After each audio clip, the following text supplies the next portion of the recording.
I have to be Thor? You gotta be Thor. You're Thor. Nope, you're Thor. You know, I wanted to be a Valkyrie when I was younger, until I found out you were all women. Oh, there's nothing wrong with women, of course. I like women, sometimes a little too much. Not in a creepy way, just more like a respectful appreciation. I think it's great. An elite force of women warriors. About time. Very good. Very good. I accidentally started crawling into Australian a little bit. That's Australia? No. No. Oh man, that's good stuff right there. Yeah, I'm terrible at accents too, so I was like, Jess is gonna be Thor. I'm sorry, I'm not terrible at accents. I've just like got no run up into them. You know, I used to be. Shot and chaser, everybody. Welcome to Podcast of the Rings. Did you see that someone that has found our poll on YouTube was ashamed that we didn't put The Hobbit and Lord of the Rings in the best movies of votable categories for the Cate Blanchett? I feel like that's why I try to use Beyond Middle Earth anytime I post, because like obviously it needs to be said. Those 6 movies are gonna be in the running. But yeah, the whole point of this, and that's okay if you just see. I'm not shaming that person. No, we're just they confused. Just scroll by and see a random poll like, oh, Cate Blanchett's best movies, and those options aren't there.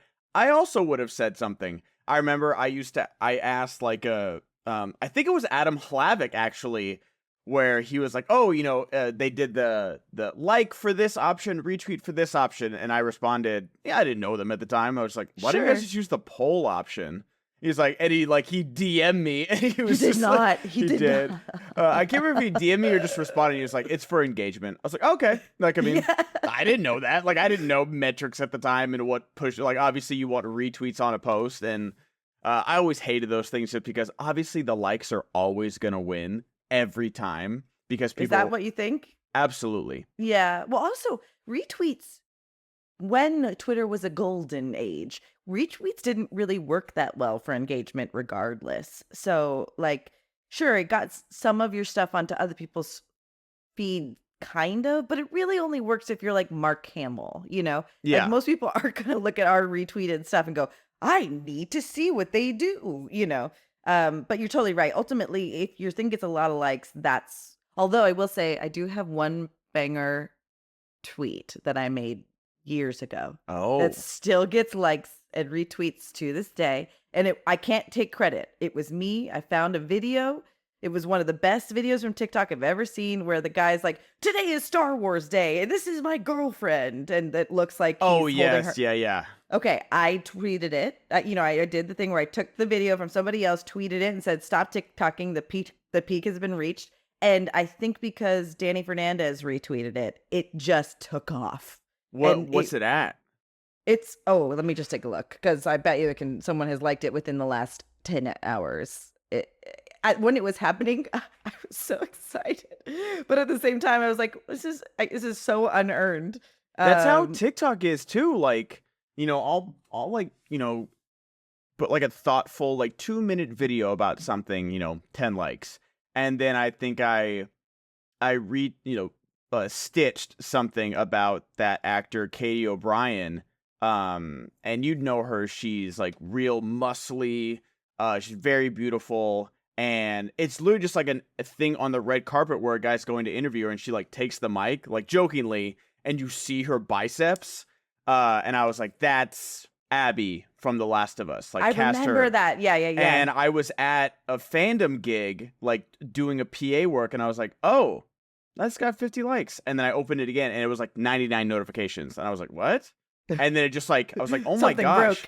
Yeah, something broke. I was like, oh my gosh, this has 10,000 views. And it ended up at like 1.5 million. And I was like, what just happened? But also, you were engaged, like it was actually your content engaging with other content. There was a time, I think, on TikTok where if you stitched something, it didn't count as like earnable income. No, too. yeah. You can't stitch anything and like make it onto whatever monetary thing, like the TikTok partner program or whatever, even though those guys make pennies. It's crazy.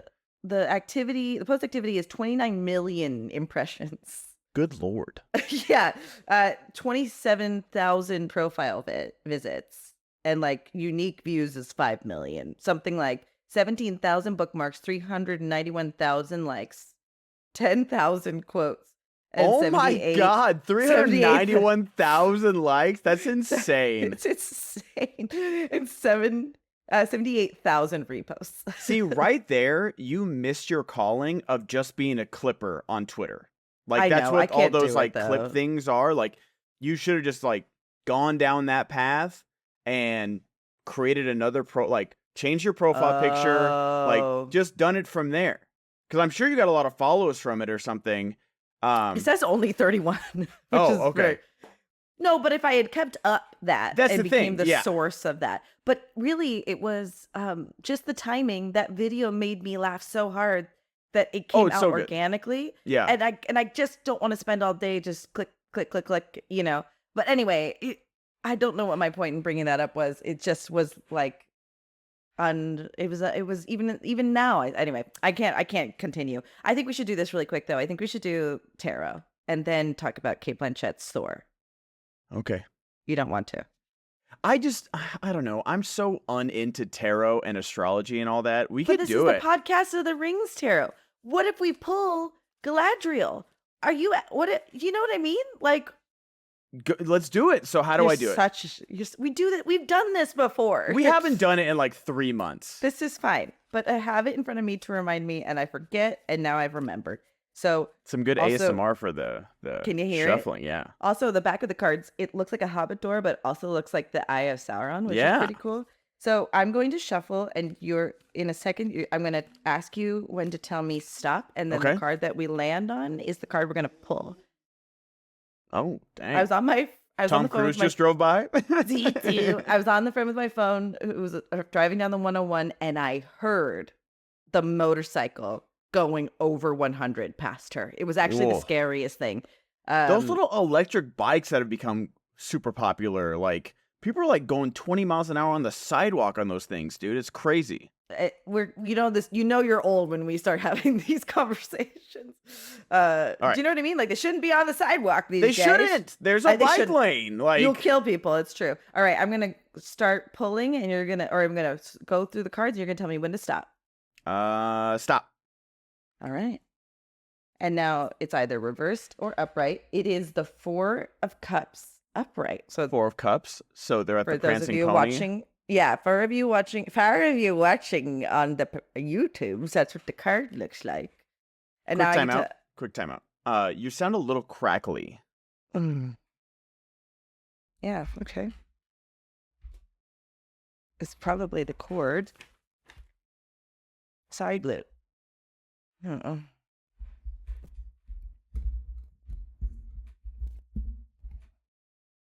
Still pretty crackly.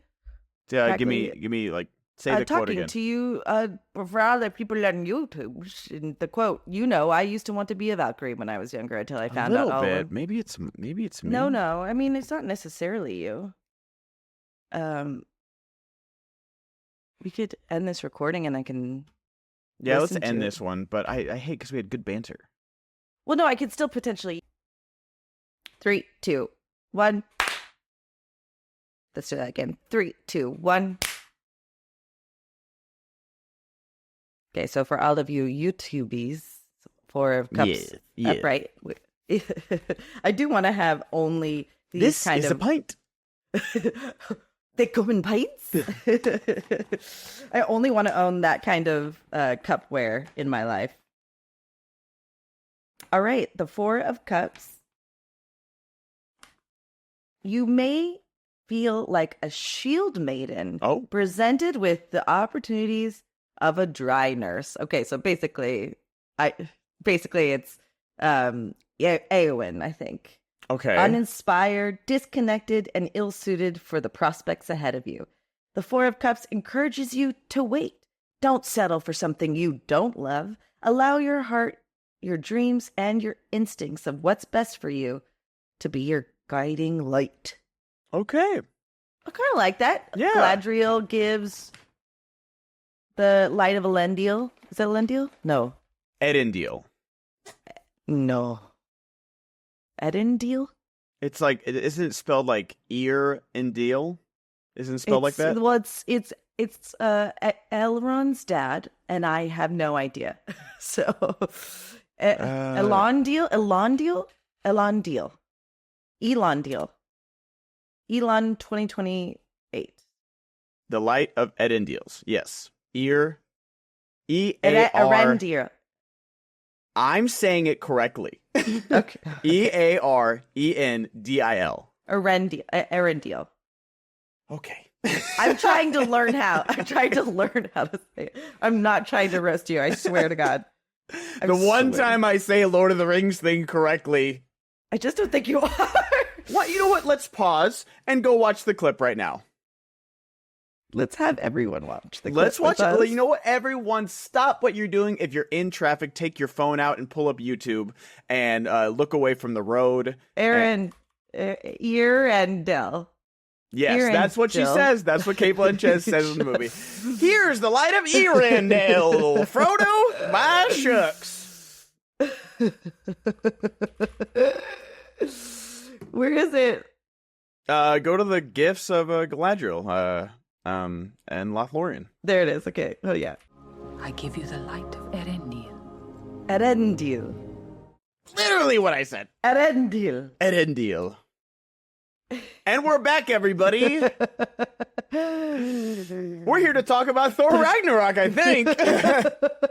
Fuck. I think we said last week was going to be our last episode. I think it's today. I think it's going to be today. The countdown That's what to gets people to come back. Every episode could be our last. It's true. We're excellent. Like I'm rewatching The Newsroom, and I'm such a sucker for Aaron Sorkin dialogue.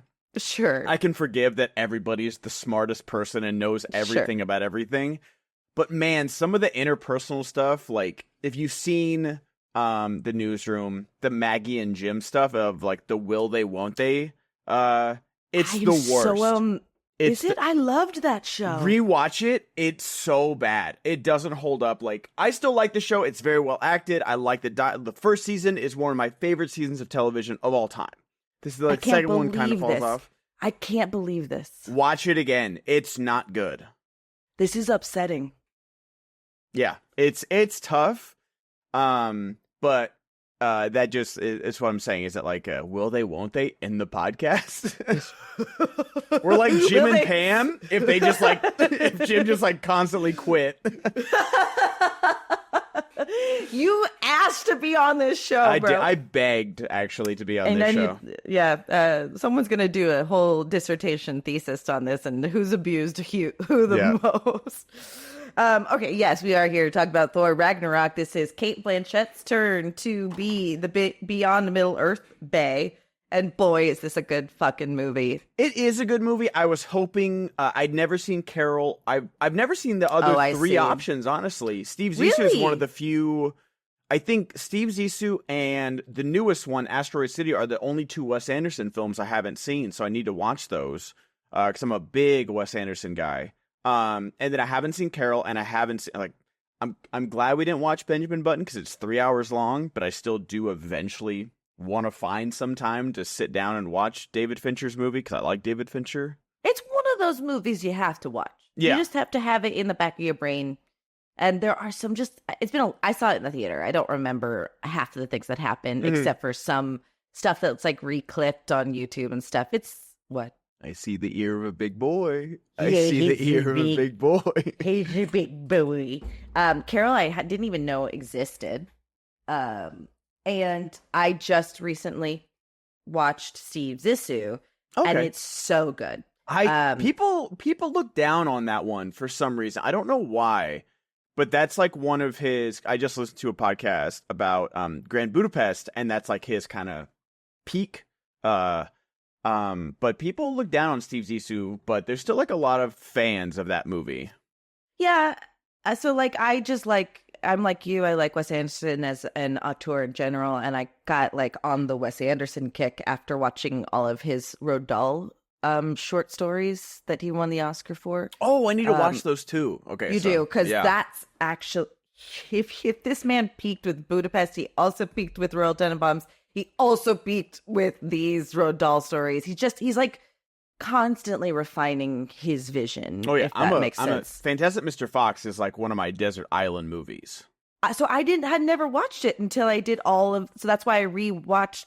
I went through Rushmore. I had never seen Bottle Rockets. I know we're here to talk about Cate Blanchett, but I watched Fantastic Mr. Fox, and that's delightful. Oh, it's comfort so movie. If you're having a bad day, it's on Disney Plus.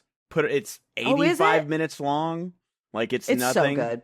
Like I remember reading the book as a kid.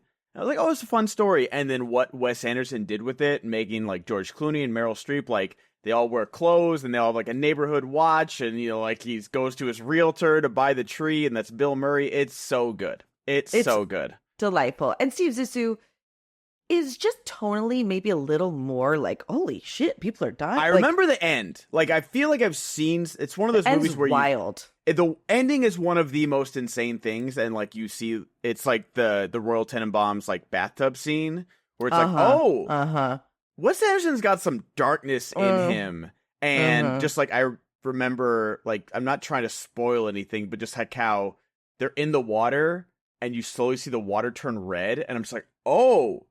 Yeah. Especially because, like, it's such a goofy movie. Like, you think, oh, yeah, they're fine. They're just kind of floating there. And then you're like, oh, no, this is bad. And this is very bad. It's such a good ending. Yeah, I actually just got chills thinking about it. Actually, when you watch the Roald Dahl short story adaptations, it will make sense why he has these high-stake situations happen all of a sudden. Because you're reading Roald Dahl, it's like, oh, crap, that's heavy. There's, like, the darkness to it that really kind of gets omitted.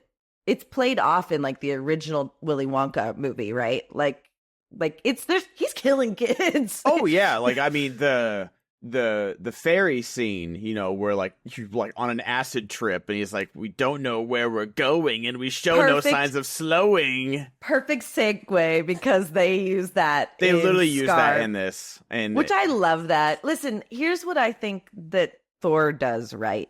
It's not afraid to make fun of itself because the first two movies I don't hate. And I like Jane. And I can see the complaints that Natalie Portman had where that she just was like fodder for him, you know? And that's why she did come back, because she got to have a storyline this time. And her life and her meaning was impactful. I thought the last movie wasn't that bad. What? Personally. What? You liked Love and Thunder? I did. Okay. I enjoyed it. I thought there were like, maybe the pacing was off a little bit, but I like a good love story, and I like her, and I like him. There's no better. What else do you want from a movie? Really, I liked it. I thought it was also good repercussions for what they've been through up to this point too. I don't know. I'll have to rewatch it, but I did enjoy it. I thought the ending was a little weird, but. Like the post-credit scene, like, oh, now he just is a child, oh, yeah, and he calls her love, or does he say with thunder? I don't I have to rewatch it. Yeah. I remember enjoying it. I'm less of a critic of these movies than most people tend to be. I found some parts of the Eternals redemptive. I love the Eternals. Did you? I did. Why? Thought a lot of people don't feel that way, right? I think it's so weird because, like, there's so many, watching, like, The Acolyte or, Obi-Wan or even, like, Miss Marvel and stuff like that. There's a lot of things that I'm just like, oh, this could have been a movie. And it's very stretched out, even, like, in 6 episodes. And I think maybe Eternals could have been a series because we have so many characters. We have so many people to introduce, like, from scratch that I would have loved, like, 2 episodes in Babylon. Fucking do it. Like, totally. Let me get more fighting the demons or whatever they're called. Like, because that shit was insane. I'd watch Kumail be in every era of his life doing Bollywood. This man did the Marvel workout, and he's the only guy that didn't get a shirtless scene. Like, maybe he didn't want one though. He posted the pics on Twitter. Did he? Yeah. He went from a little nerd on Silicon Valley cracking jokes with Martin Starr to the buffest dude on the set. And I was just like, okay, I was waiting for his, like even fucking what's his name? Ant-Man got one. Like, Yeah, right. like, and then you see Chris Hemsworth just insane in this movie, like just ridiculous. I think about something Chris Pratt said about the second to last Game of Thrones. Guardians. Oh my God. Let me travel till the multiverse for Chris Pratt. Where do you put Chris Pratt in Game of Thrones? Of everything, everybody. Joffrey. Okay. Okay. No, who is he? Because again, I'm only half. I think he'd be Gendry. Which one's Gendry? The one that protects the Tyrion? little blacksmith boy. Oh. I could see him as Bronn too. I could see him as Bronn. He's got it. No, you know what? I think. No, I don't know. It's a tough casting. But he's there. He's there for sure. He really is there. And I really want to see it now that we're talking about it. In Guardians, he said that the shirtless scene he did was so unimportant to the story, as opposed to Yondu's shows his vulnerability. It was used really meaningful, and he still looked good, and he's an older man, but he's like post, with the sex worker bot or whatever. And I think about that too. Did you need to have your shirt off, homie? And in this Thor scene, it works. Yeah.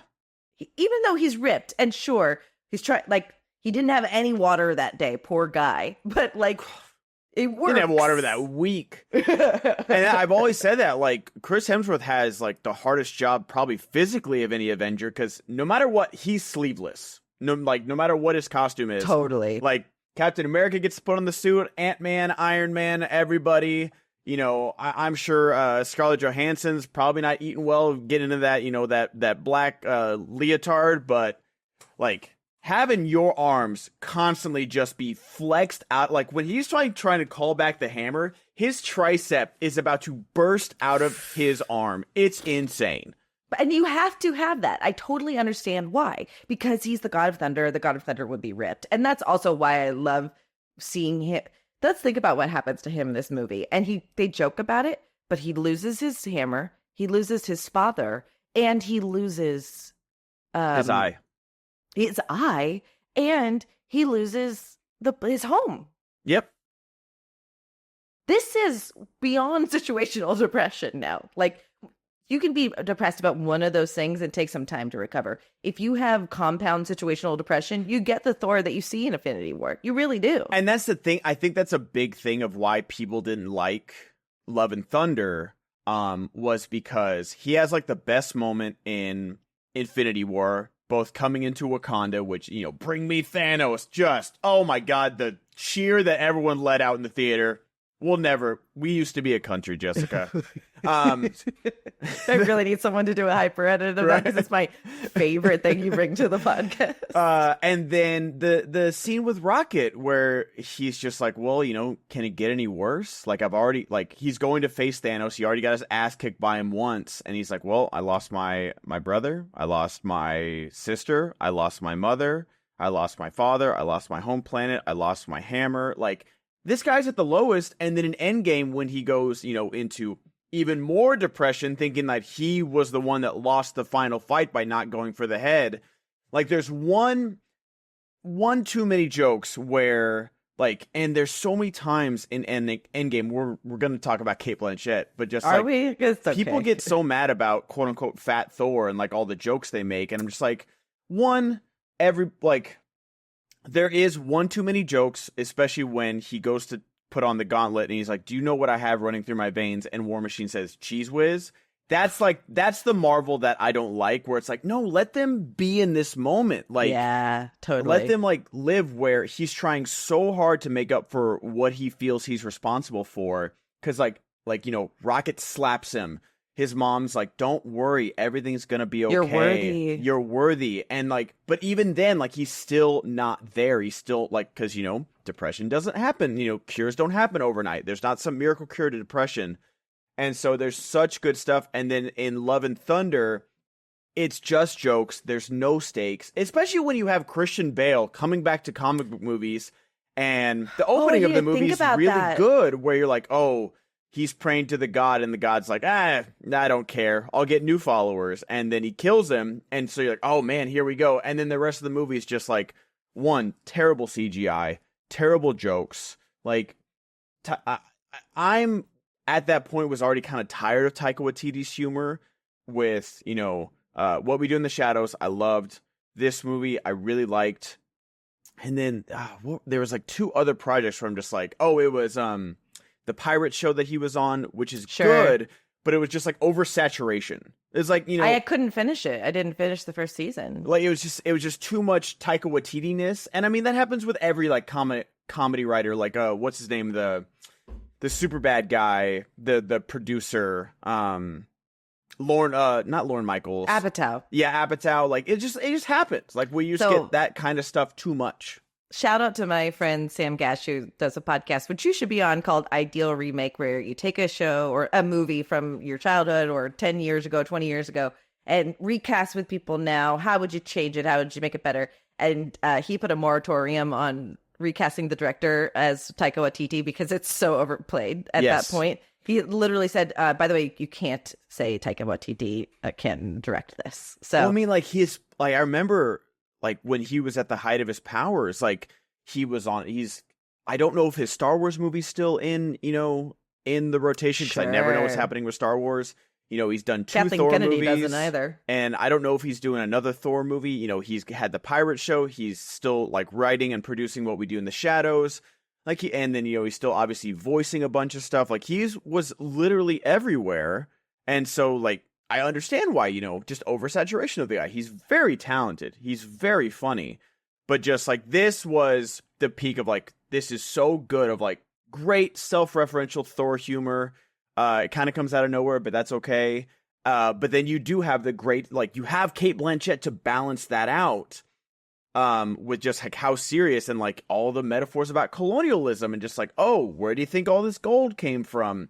Like, she tears down the murals and she's like, no, this is what, like, you pretend that what Asgard is now, everyone, it is funny to see like all these godlike people being so soft and like, oh no. And it's like, yeah, we used to, Cate Blanchett literally says we used to be a country. like everybody grab, like Scourge literally has AR-15s, like, wow, look at my stuff. It's so true. I love, though, that we have Carl Urban and Cate Blanchett, both of our Lord of the Rings babies. Yes. I will say, because I first of all, just before I gloss over everything you said, I actually am in agreement with you. This movie takes itself seriously while also poking fun at it and giving you like some moments. I think we did gloss over like the serious loss Thor goes through, though. And I think they sort of dealt with it in Endgame to the point where I bought maybe Love and Thunder can just be fun. That's where I was with it. I saw they dealt with his depression. I think if the jokes of Love and Thunder landed better for me, I would have been fine with it. But I'm not saying it's not tough to do, but the balance of like joke. Natalie Portman has cancer. Joke. Sure. Christian Bale being like the darkest villain ever. Joke. Terrible CGI. Joke. Oh, and we have an ending that makes you think you want to cry. It's like, wait, what? Totally. I hear that. That's very fair. Once the goat started screaming, I was out. Oh, I was like, this is a fucking 2015 Taylor Swift trouble joke. Are we doing this right now? Like, this is a YouTube video joke. What are we? This is Black Panther being like, what are those? Like, what's happening? That's fantastic. It's true. I have no follow-up. I have nothing else to say. And that's the thing, is that I'm like, I never want to go into any movie not liking it, but especially like an MCU, like DC movie. Like, I love comic books and stuff like that. So like, if anybody says they like it, I'm never going to be like, well, you're wrong. I'm jealous. I don't want to sit in 2.5 hours of like not laughing and not enjoying myself. Like, I want to. I wish I did. I want to. Maybe I'll watch it again and have a different opinion. Speaking of which, we did say we were going to spend a little bit of time because I did I did start watching all of X-Men because I hadn't up to this Oh point. my God, guys, I might share the text messages that Jessica was sending me. Like, just should. questions. Like, I felt bad because it was like a child begging for, like, answers of, like, it felt like, what was it, Macaulay Culkin and Uncle Buck? Just like, what's your record of questions here? Oh, 37. But it was more desperate. The desperation where Jessica has fallen in love with these X-Men movies, and then she got to X-Men Origins Wolverine. And I skipped it. I skipped it because Alex didn't want to watch it. yeah.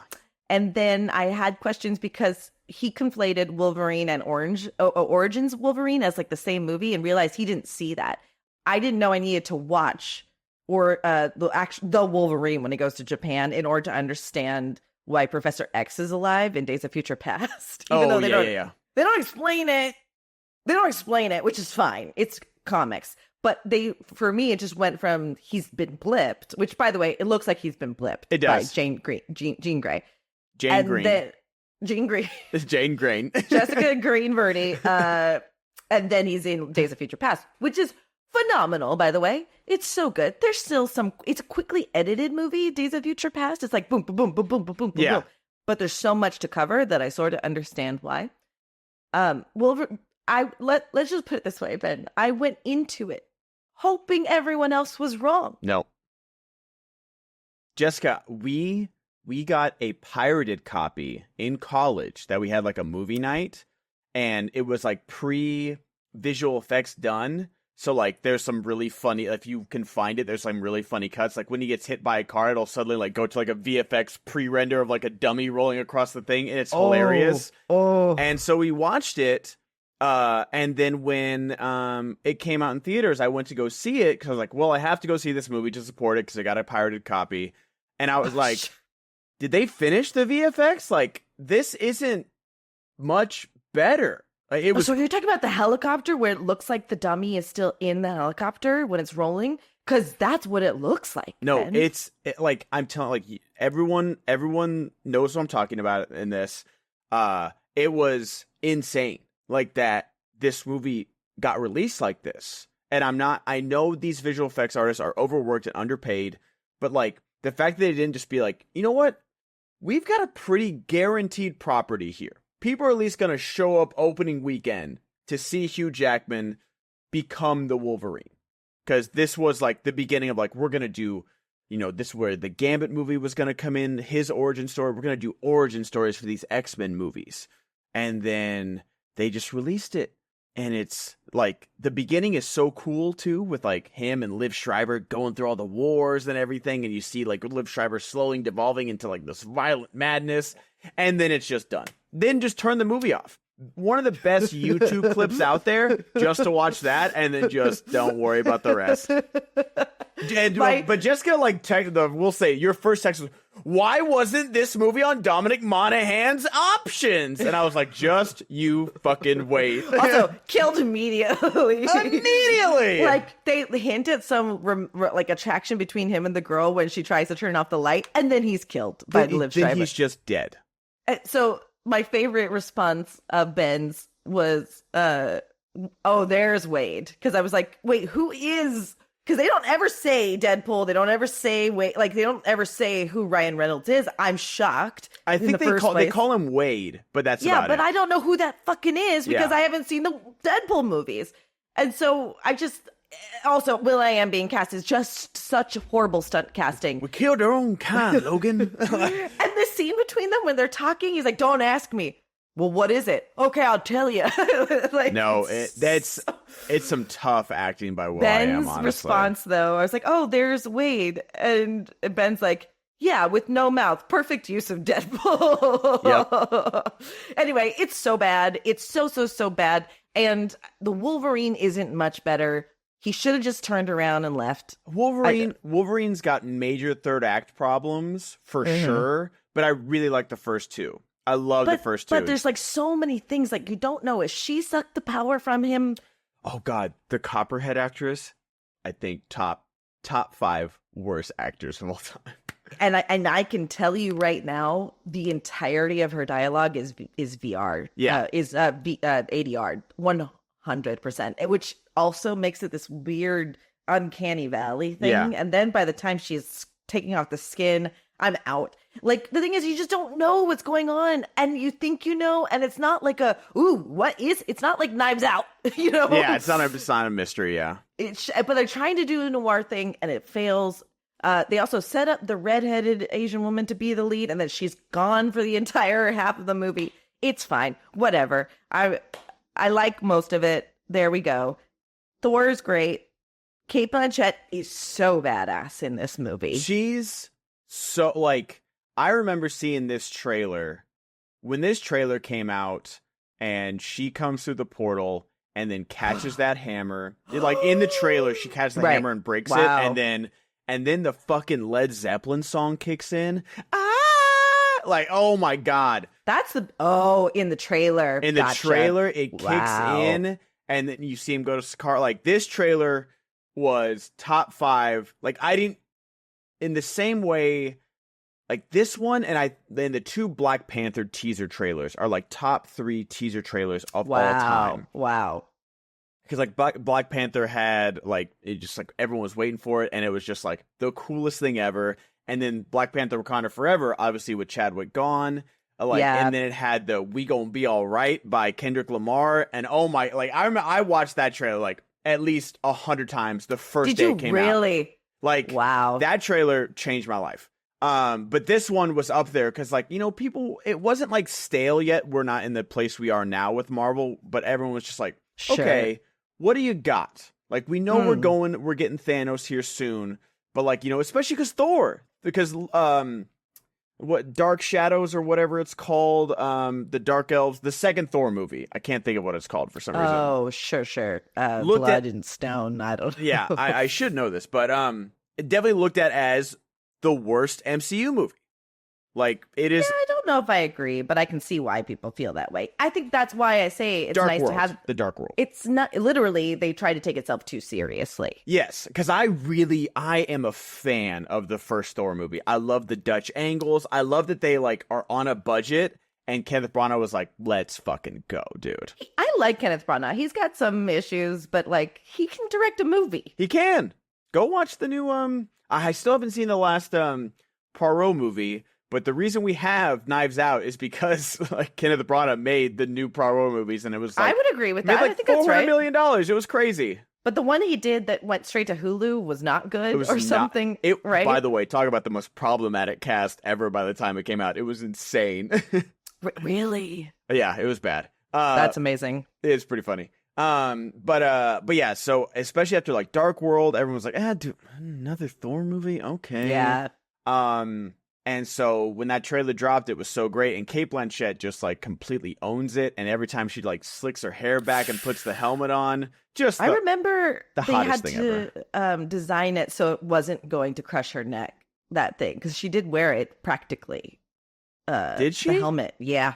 I think there's moments where it's CGI, but there's actual times where it's real. Ooh, okay. But they designed it like lightweight stuff. Oh yeah, the thing would be insane. Yeah, but it looks good because it looks real. And Fenring is so. What's his name? The Fenrir? dog. Oh, Fenrir. Yeah. Fenring is from Dune. It's so cool. This is the only plot hole, and I will say this. I'm going to just say this. Idris Elba is so fine. And is so good in this movie, and it's great. He's wonderful. He's the hero of the movie, if you ask me. But why is he bringing them down the Rainbow Bridge? Can't he see that the dog is there? Yeah, what's going on there? His eyesight kind of comes and goes when the plot needs it to, and I don't like that.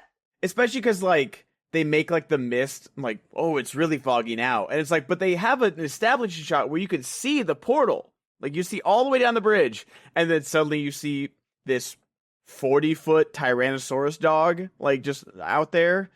But yeah. Best moment of the movie for me, and we'll get to the questions on the other half, is when Thor decides to let go, the Eternal Flame suitor, whatever his name is taken over, and Hulk comes back up for air after fighting the dog and then goes to immediately fight him. It's so good. It's such a 10 out of 10 joke. It's very one of my favorite moments of the whole movie. Big but monster. Yes, big monster fight is very good. Yeah, but Cate Blanchett is just something else, and it's just so cool to see her be real evil. Yeah, just unabashedly evil. And I love it because, like, you know, we got like that Maleficent live action Angelina Jolie movie, and like I feel like, you know, we're getting the Mufasa prequel now with, like, I guess him and Scar are gonna be buddy until, you know, they're not, obviously. And it's just like, let villains be villains. Let them just be evil. And like the moment she comes out of the portal and she's like, oh, you don't look like him. Oh, you sound like him. Now kneel. Like, it's like her third line, kneel. Like, there's no negotiating, there's no quipping, there's nothing. Like, it's just straight domination. And her in that suit with the helmet, woo! And I really do feel a little bit bad for her, sympathize for her, because, and I'm a little mad at Odin. He used her as a means to an end. Yep. And then trapped her. Like, that's kind of evil. It's kind of shitty. No, it's a good, like, kind of, like, it's almost like Christopher Columbus, you know, like, we grew up like, oh, he founded America, and it's like, oh, no, he didn't, and then everything else he did is real bad too. And I do we just like... lost followers, by the way. Oh no, big Columbus heads in our subscriber base here. Podcast of the Columbus, right? Coming soon to you. 1942. Yeah. That's when we were established too. But yeah, it is. I love, you know, they do it like in a very Marvel way where they, you know, very fast. Okay, let's get through this. But it's a cool little aspect of it of like, yeah, Asgard did have to conquer the 9 realms to be the ruler of them. And how did they do it? They did it with a giant wolf and a big knife lady. And then when she was like, you know, getting those steamboats going, he was like, oh no, I think we're good. Like he's just like, okay, granted, she is the goddess of death, and you can play her. Me, Andy Campbell, and Janelle Santa Cruz, we playing that Marvel Rivals game, and you can be Hela, and she's just as hot in the video game, and she's like throwing knives and everything. It's very, very fun. Sounds great to me. It is no complaints. But yeah, I love her character. There's not much like of an arc to it, but I love, you know, everything she says and like everything that she went through. And, you know, even like they all say it to each other, just like, oh, you thought you were, like Loki says to Thor, oh, you thought you were the chosen one, and our dad lied to us. Oh, Hela, you thought you were the chosen one, and your dad lied to you. Oh, Loki, you thought you were going to be the chosen one, and you're like, Odin kind of fucking sucks. Like, he sucks a little bit. He sucks a little bit. And to me, this is, you don't need to over-explain why she's the villain, but you've given me enough motivation to understand why everyone's operating in the way that they do. Yeah. And I really mourn that this is not the Loki we get in the TV shows, even though they like tried to fast track him having this growth with like seeing the flashbacks of his previous or ulterior whatever other lives. But this Loki really does get it. yeah. Like what they all went through and who he fits in and how he fits into this and who, you know, Thor actually is to him. It's just so much better. Actually, I love the opening too, where Anthony Hopkins is just doing his best Loki and like, oh shit. Yes. It's just so good. And Matt Damon going Oh ham. God, top like 5 cameos. Him, Sam Neill, and I think that's another Hemsworth that's playing Thor. Is it? It's one of the not Liam, but I think there's a third Hemsworth Older brother. Hemsworth, Yeah. the least attractive Hemsworth. Yeah, no, That it's was I'm mean. joking. That was It's a joke from The Good Place. okay. I'm not. I really didn't mean that. He's the least famous already. He doesn't need extra. I really wasn't going there.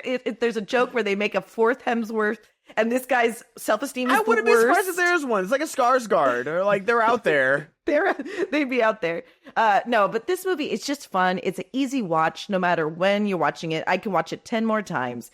Is it perfect? I don't know. Jeff Goldblum's absolutely flawless, though. Dude, he, like, I knew everything going in, and Goldblum is kind of in that almost same Taika Waititi's place where it's like, okay, is this gonna work? Good God. I think I've gone over like, oh, I really liked it. Oh, man, this kind of, I've come back around. This fucking sings so perfectly. It's like, oh, it's like, don't interrupt me. And she hands him the stick. He's like, the melt stick? No, this wasn't a capital offense. Or like, he has some morals. You know what I mean? He has like a code he operates. No, don't say slaves. Say, and the woman from Hunt for the Wilder People. She's so funny. She's like in another Taika Waititi movie. What's her name? I'm not gonna find it. I love Taika as the Rock.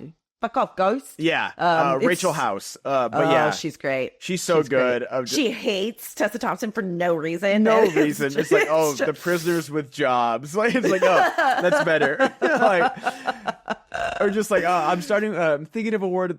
You are the word. Like, or what does she say? Trash. Trash is like, it doesn't even start with a B. Were you just gonna call her trash no matter what? Anyway, like, yeah, it's so good.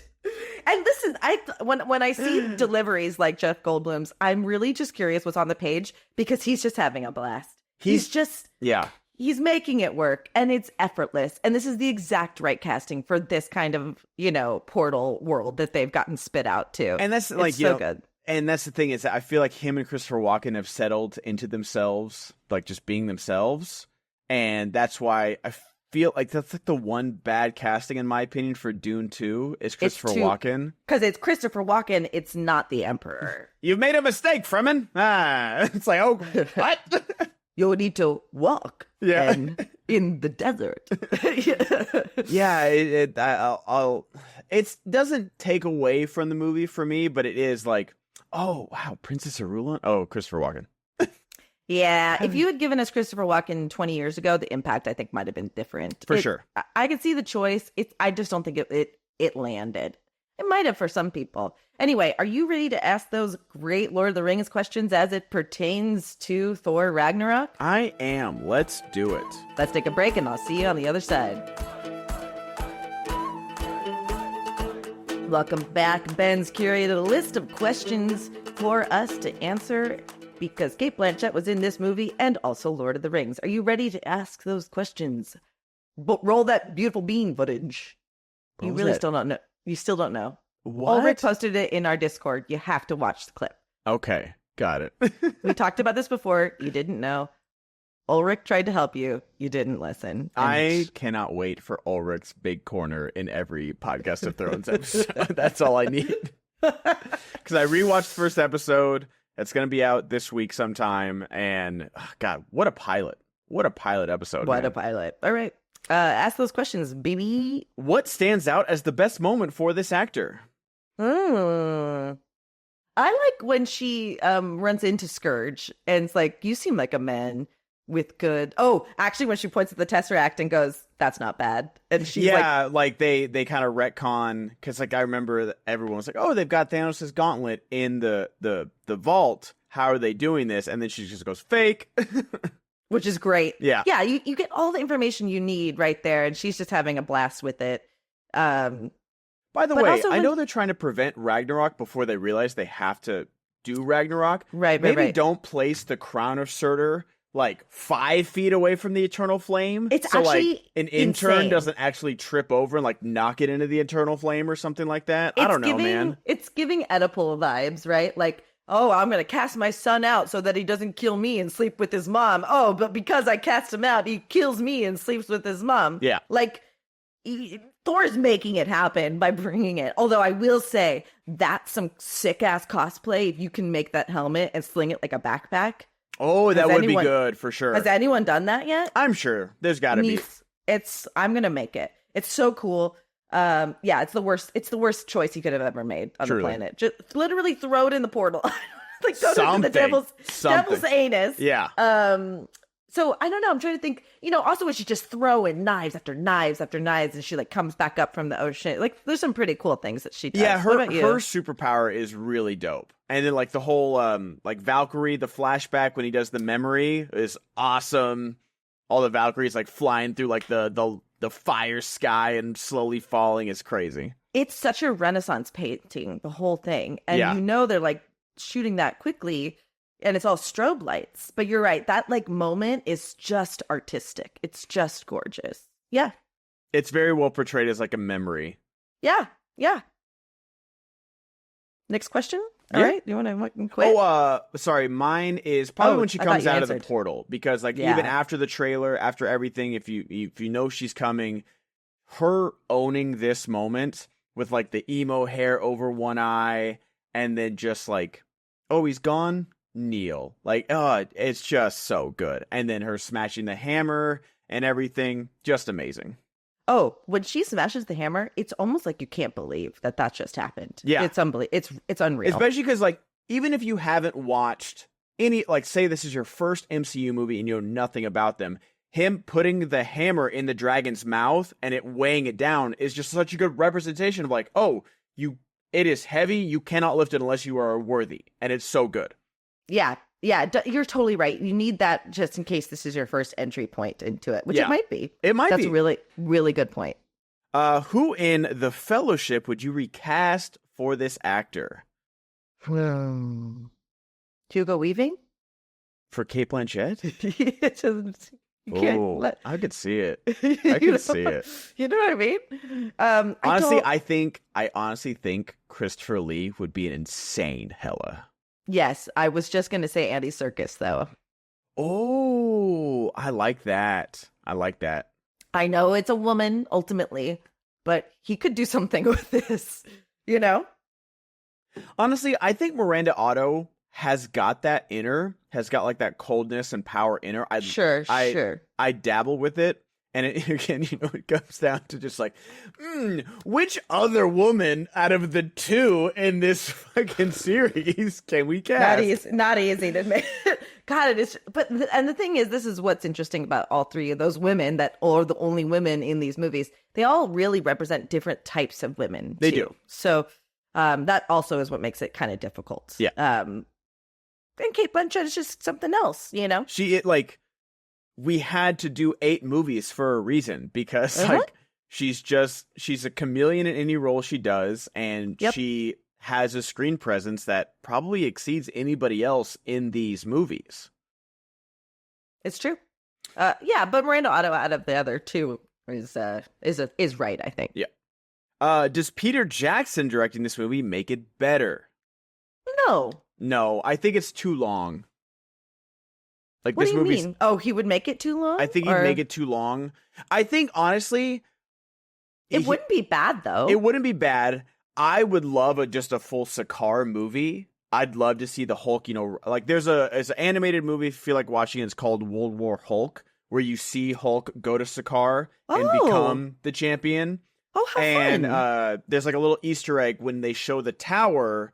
There's one of the faces that you see. His name is Beta Ray Bill, which he's basically kind of like a horse-faced Thor. He's got his own hammer, and he's in the animated movie, and Beta Ray Bill is awesome. He's a fan favorite, so definitely a solid watch, fun watch. Yeah, this is new to me. I would check that out. That's reminding me of the tiny Thor in the bottle in Loki when you go underground to the Loki. That always made me feel really sad for the guy. He's just hanging out in a little bottle. Just hanging out in a little bottle. But I you know what? I'd love to watch a Peter Jackson directed Thor movie, because I think he'd fully go balls to the wall. I think it'd be closer to the Kenneth Branagh version, where there'd be like real sets if you gave him time, because I know Peter Jackson does love his green screen when rushed, but I think if you gave him time to build the sets, build the armor, give him the room to cook, give him the kitchen, I think it'd be great.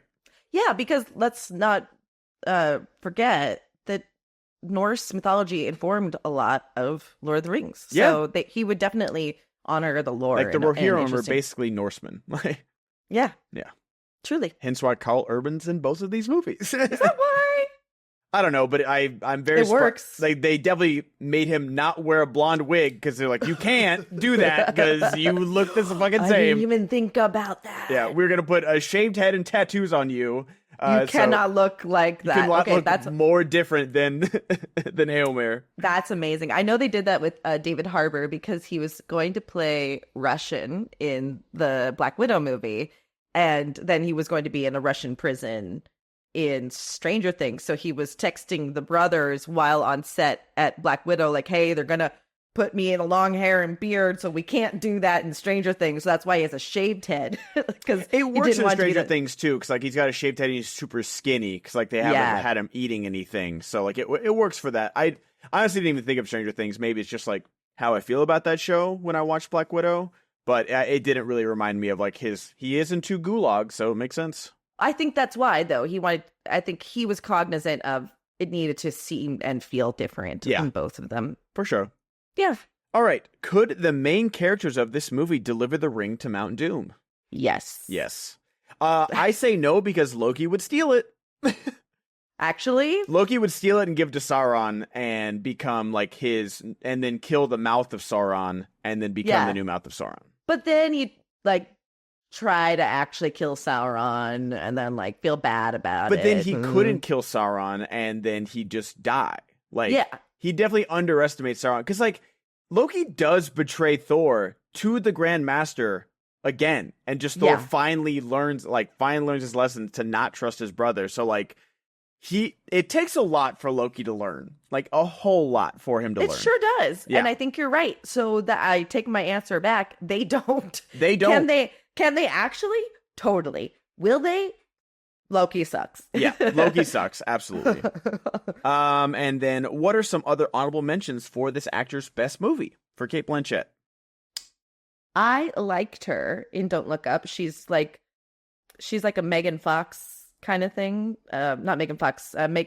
Kellyanne. She's like a bad. I know who you're talking about. I like from Bombshell, who Charlize plays. Megan Kelly. That's right. Yeah. She's like one of those, and she like screws over everyone in the. She's just like the perfect talking head. She's really excellent in that. She's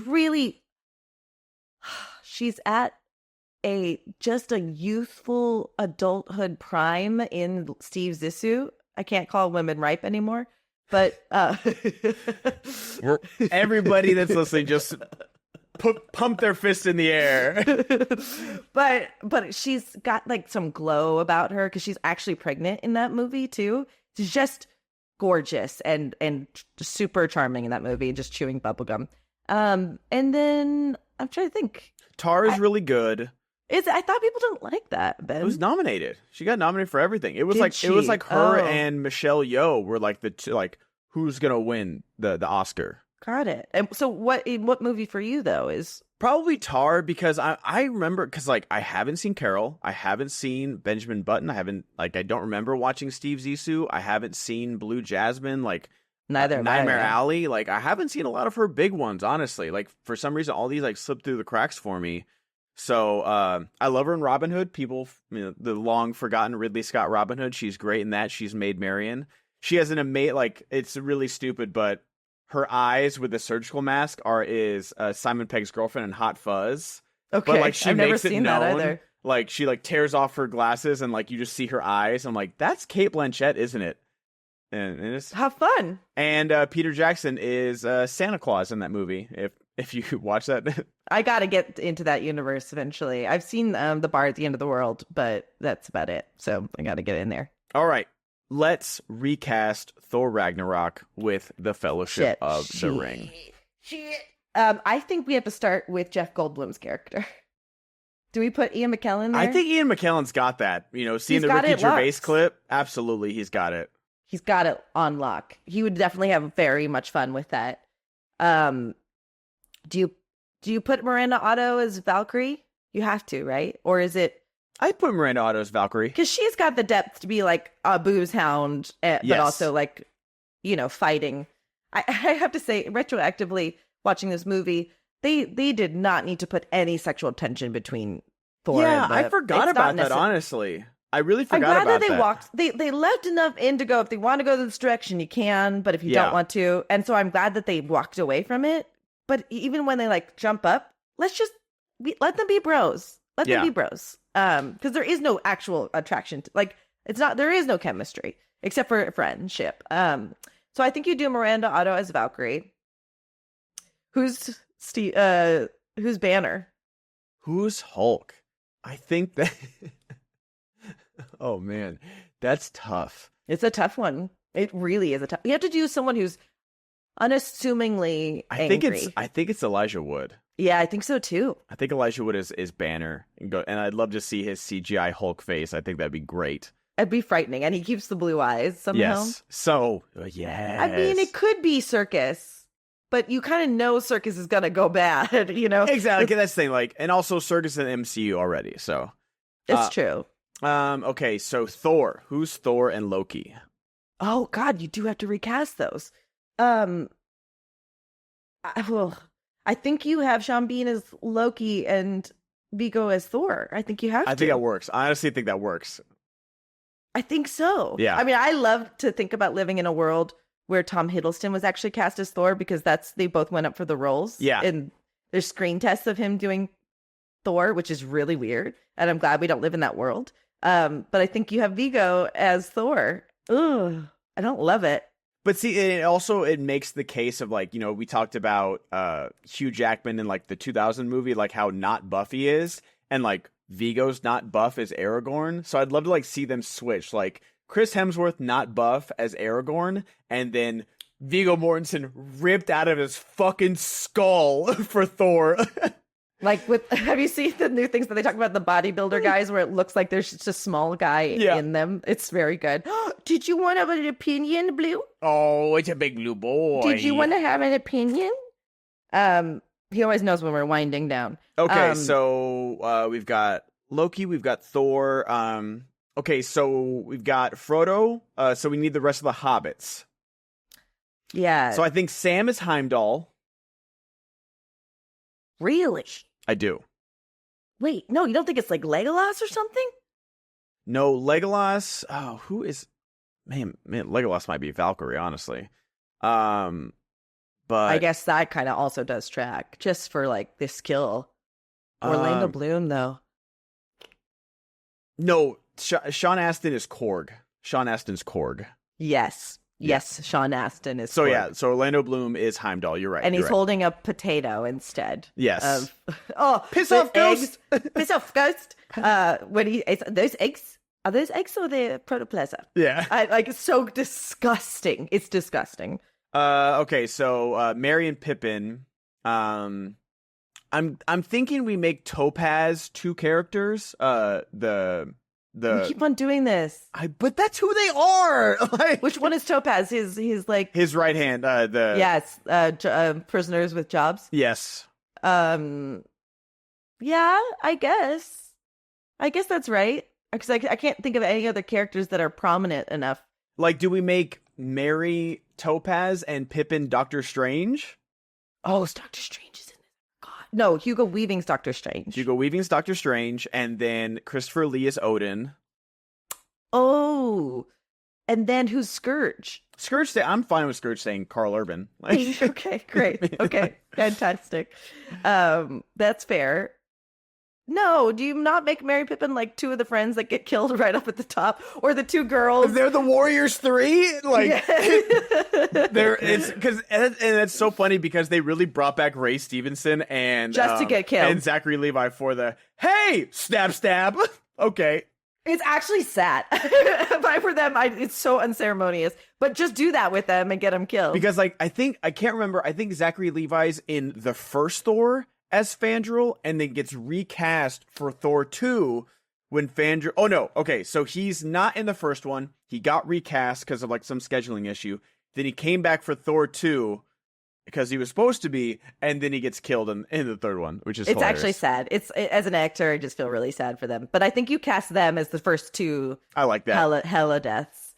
Yeah, Hugo Weaving as Doctor Strange, though. There's no other casting. That's good. That's good stuff. All right, are we missing anybody? Well, I mean, if we want to, well, yeah, we're missing Legolas, and we're missing No, Legolas is Valkyrie. Heimdall. Oh, it's Heimdall, correct. But then we are missing Gimli. Gimli is Surtur. Like And the podcast, it's perfect. John Rhys Davies as that voice, the same voice like Clancy Brown, who's an amazing actor. Like, Perfect. that's perfect. It's perfect. Good job. Now run down the list and make sure we got it. All right, so Aragorn, Viggo Mortensen is Thor. Sean Bean as Boromir is Loki. Cate Blanchett stays the same. I'm going off the IMDb right here. Yeah. Bruce Banner Hulk is Elijah Frodo. Wood. Frodo. Heimdall is Legolas. The Grand Master is Ian McKellen. Valkyrie is... Oh, who do we have as Valkyrie? Miranda Otto. Carl Urban as Scourge stays the same. Odin is Christopher Lee. Doctor Strange is Hugo Weaving. Korg is Sean Astin. Topaz, the Grandmaster's right-hand woman, is... we didn't cast that, no. Because we moved Mary and Pippin over. That's right. So who do we want there? No, you do. You put Liv Tyler. Liv Tyler, okay. Liv Tyler. Surtur is John Rhys Davies. So good. And Volstagg and Fandral are Mary and Pip. So, chef's kiss. This was good casting. And then Hogan, who is the last Warriors 3 that like faces off with her, is Evangeline Lilly. Jesus Christ. I love casting Evangeline Lilly because it pisses Jessica off so much. Or, it could be Lee Pace. If you want to put in Lee Pace, put in Thranduil in there. Talk about an Asgardian. Good God. We should It's one of my favorite like TikTok clips of just like the behind the scenes where it's just like, usually actors are small and you have to like costume them, and then you have Lee Pace come in with his broad 6'3" shoulders and you're like, yes. He's just too pretty. I have to rewatch. Honestly, him as Thor, I could see it. Him as Loki or Thor, honestly. Loki, 10 out of 10. All right, okay, Ben, Jessica, we're still recording. Loki. Gone. All right. You caught me slipping. A little bit. Oh my God. Woo! He's my whole pass. What do you want? Alex called Cate Blanchett his mistress, so that made me want to die a little bit. That's fair. So we have one more left, right? We have Hugo Weaving. Oh no, we have Billy Boyd. But that's the thing, like we've got Billy Boyd. He's the last Fellowship member, but Cate Blanchett's not in the Fellowship. We can do Hugo Weaving. We can do Carl Urban. We've got a few more if we want to do them. Well, I think we should round out the Fellowship, finish out with Billy Boyd, finish out really before we get into the Rings of Power. Yeah. And we were given some suggestions as to actual movies he was in, including like Seed of Chucky or something like that. So we might have to end up watching that as opposed to Grey's Anatomy, because I think that is a better watch. Do we want to combo anything? Like put Carl Urban in there because he's got, Dread. He's got Star Trek. I think we have to do him on his own once we're done with Rings and like of Hugo Power. Weaving's obviously got like the Matrix and stuff like that. So I think we got to do those separately. For sure. Especially when we're grasping for content. I love grasping for content. It's like the best. So if you haven't heard already, Rings of Power returns on August 29th, 2024, and they are dropping 3 episodes simultaneously. And Ben and I are going to be adjusting our Podcast of the Rings schedule accordingly so that it could come out almost instantly after the episodes drop. So you're going to expect our recaps of each episode the next day. Yes. As soon as possible. We're going to, for the first 3 episodes, like 29th, I don't know what Jess's schedule is, but we'll do like 1 a day. So we'll get like an episode that entire weekend, guys. And then after that, it'll be the day after. I would really like you guys to sign up for Patreon to pay me for this work. It'd be really great. If you enjoy us in some way, if you're still listening, even a $2 early access Patreon membership goes a long way to support us and show us that you like what we're doing. Ben and I are going to start dramatically reading insane YouTube comments we've gotten. So if you want to be that, please post a paragraph. Yeah. Let's do that. Let's go. So that's going to be one of the things we're going to start offering on Patreon, perhaps. We're going to do more trailer reactions and talk over them constantly. I realize that our content's not for everybody, but when you start judging as to whether we're authentically caring about this or not, I think that's when I start to take umbrage with a person's I don't opinion. do fake reactions. I would have sat here stone-faced if I didn't like the trailer. That Arondir moment actually got me. It actually worked. It got both of us. And also, I don't want to... Anyway, you're entitled to your opinion. We welcome feedback. We just want it to be delivered constructively, as some of you did. Anyway, do join our Patreon at the $5 tier for free 7 days, and then you get to enjoy our Game of Thrones podcast, aka Podcast of Thrones.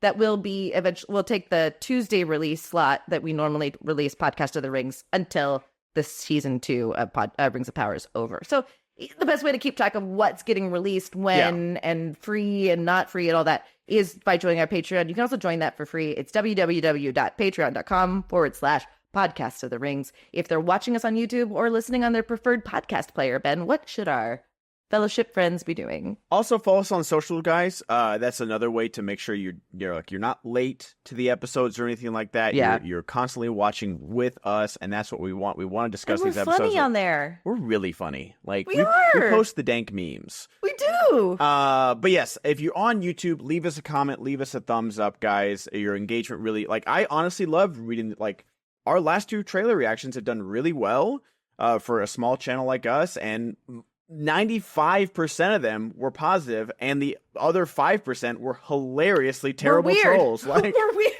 Dongs of Woker will forever be. like, I'm so tempted. If we could get away with that and be a popular podcast, that would be the name of the podcast going forward. You know what? I think maybe something we can offer on one of the Patreon tiers is, like, if we were people that believed this was Dongs of Woker, and, like, we're not going to be racist, we're not going to be sexist, but we're going to be, like, totally too critical. Yes. Like, I don't want to cosplay as those, incels, but I do want to, like, It's pretend. I think I don't. Really fun. That's why I have an alt account, bro. Yeah, it's so great. But yeah, Rage and bait. if you're on if you're listening to us while you're driving, we really appreciate it. When you are done driving or want to pull over real quick, give us 5 stars. Make sure you hit the download button. We just reached 10K downloads, which is awesome, guys. We really appreciate all of y'all. And with this new season starting, it's just the beginning. I'm so excited for this new season, and I'm ready. I like the countdown. This is August 19th when we're recording this. The countdown is on. 10 days. It's so pretty excited. Friggin' exciting. Ben, I love doing this podcast with you. I love all the engagement you folks bring with us, whether it's on Discord, whether it's on YouTube, whether it's on Twitter or Instagram. This is a good time. And until next time. May our paths meet again. The license.